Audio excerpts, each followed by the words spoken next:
Ей, тыныш деп не жасырасыңдар? Үміткерді ренжісті қойыпсың енді. Вообще түсініп отқан жоқпын. Лично олай жылайтында ештеңе болған жоқ деп отырдым. Кеше просто мен айттым, танысқа әдемі сөйлестік, танысқа кел дедім. И келмеймін деді.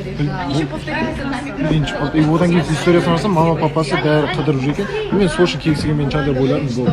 Таңертең звондадым, алмат тастай салып болды. Мен практикам ой, братымды ренжітпейін деп. Алтын, қыздар алтын. Балдар алтын. Қыдыр алтын, достар алтын.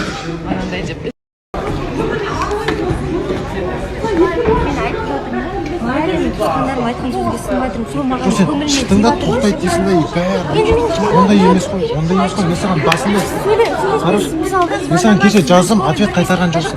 Қарашы, кеше жаздым, ответ қайтарған жоқсың. Звондасам, мен істеймін.